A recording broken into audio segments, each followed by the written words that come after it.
የሚነካ ቅዱስ ነው። አሁን ከዚህ በኋላ ደግሞ እንግዲህ ተመልከተን፣ አንበሳ አገኘን፣ የበሬዎች ቅርጽ አገኘን። ይሄን ቤት እግዚአብሔር አምላክ ምን አደረገው? ደግሞ ቀደሰው። መቀደስ ብቻ አይደለም፣ ዓይኖቼም ልቤም በዘመን ሁሉ በዚያ ይሆናል።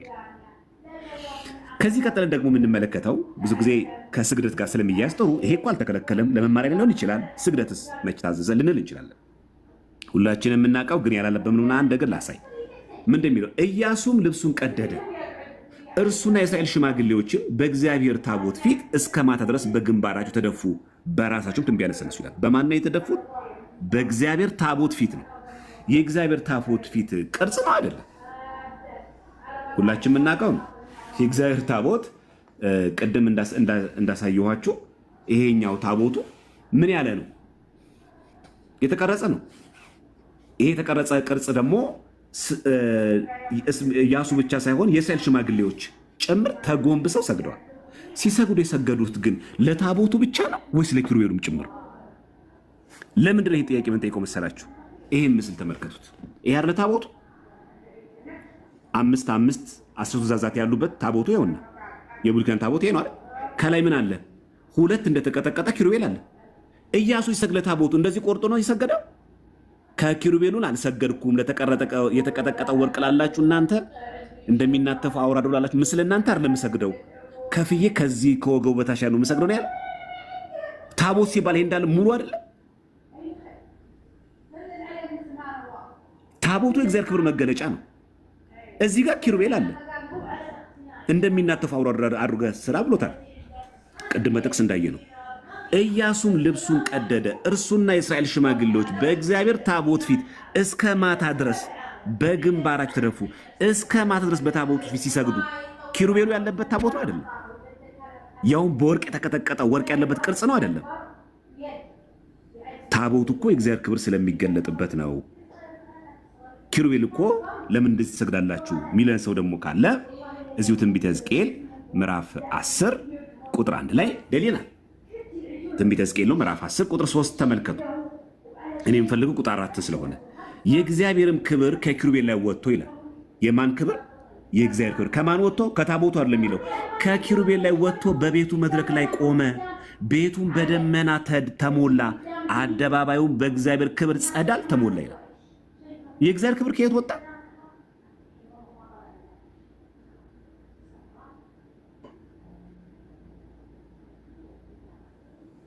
በነገራችን ላይ ምዕራፍ 4 ብቻ አይደለም ያለ። ይሄ ይቀጣል። ተመልከቱ፣ ደጋግማችሁ ስታነቡት እዚሁ ምዕራፍ 10 ብቻ እየደጋገመ የእግዚአብሔርም ክብር ከኪሩቤል ላይ ወጥቶ ይላል። እየደጋገመ እዚሁ ላይ ይሄው ቁጥር 18 ላይ የእግዚአብሔርም ክብር ከቤቱ መድረክ ላይ ወጥቶ በኪሩቤል ላይ ቆመ ይላል።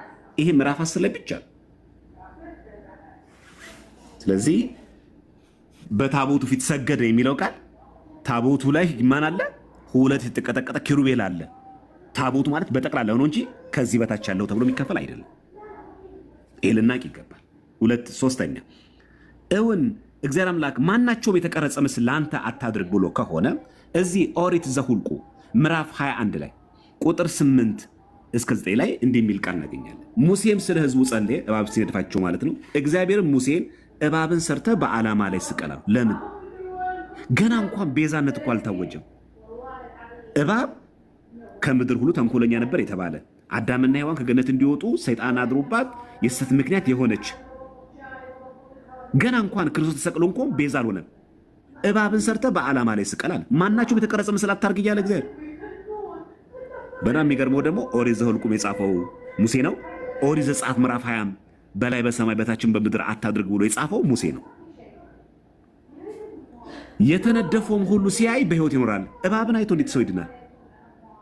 ይሄ እኮ ስዕለ ማርያም አይደለም፣ ስዕለ ሚካኤልም አይደለም፣ ስዕለ ቅዱሳንም አይደለም። እባብ አይቶ በሕይወት ይኖራል አለ። ለምን? ይሄ ሁሉ ፕሮሰስ ከመሄድ እግዚአብሔር በቀጥታ ያድነ።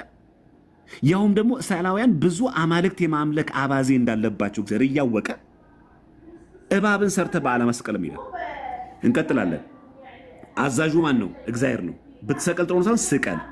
ከዛ ቁጥር 9 ላይ ሙሴም የናሱን እባብ ሰርቶ በዓላማ ላይ ሰቀለ።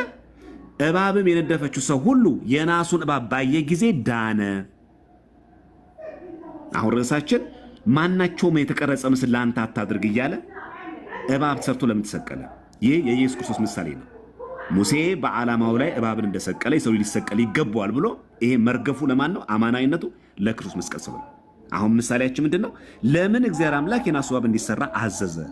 ጣዖት ከሆነ ማለት አጭር ቃሌን ስናጠቃለው የብሉይ ኪዳኑ ማለት ነው። የምር ግን ስዕል ጣዖት ነው? ጣዖት ከሆነ እዚሁ ትንቢተ ሕዝቅኤል ላይ ምዕራፍ 4 ቁጥር 1 ላይ እንደዚህ የሚል ቃል እናገኛለን። ትንቢተ ሕዝቅኤል 4:1 አንተም የሰው ልጅ ሆይ ጡብን ወስደ በፊትህ አኑራት፣ የኢየሩሳሌምን ከተማ ስዕል ሳልባት ክበባትም ይላል።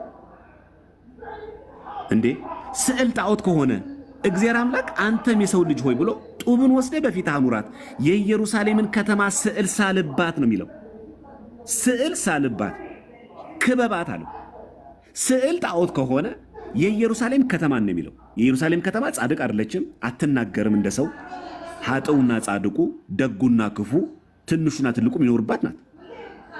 የኢየሩሳሌምን ከተማ ስዕል ሳልባት ክበባትም ነው የሚለው። ስዕል ጣዖት ከሆነ ወደ ስግደቱ እመጣለሁ። ስዕል ጣዖት ከሆነ ከመነሻው ራሱ ይሰገዳል አይሰገድም ውስጥ እናቆየውና ስዕል ጣዖት ከሆነ የኢየሩሳሌምን ከተማ ስዕል ሳልባት ሲል እግዚአብሔር አምላክ ጣዖት ስራ እያለው ነው። ይህ ትንቢተ ሕዝቅኤል 66 መጽሐፍ ቅዱስ ላይ የለም። ጥሩ እቺ ስዕል ሳልባት የሚለውን በዕብራይስጡም በግሪኩም ብናየው ጥሩ ይመስለኛል።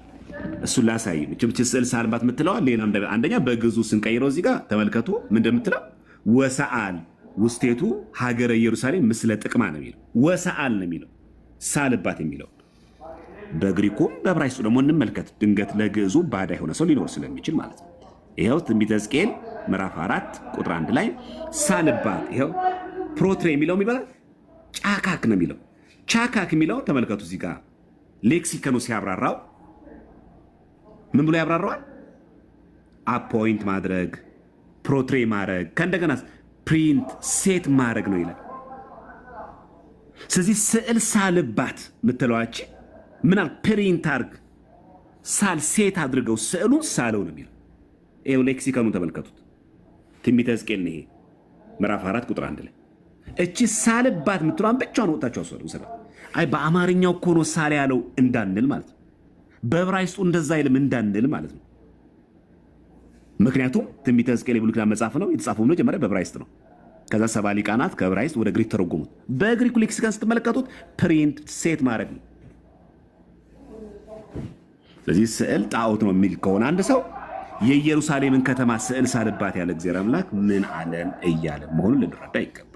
ይሄ መሰረታዊ ከመጽሐፍ ቅዱስ ላይ ማስረጃ ማቅረብ ስላለብንና መተንተን ስላለብን ነው። በጣም የሚገርማችሁ ነገር የምስራቅ ኦርቶዶክሶች የመጽሐፍ ቅዱስ ማብራሪያ አለ። የመጽሐፍ ቅዱስ ማብራሪያ አለ።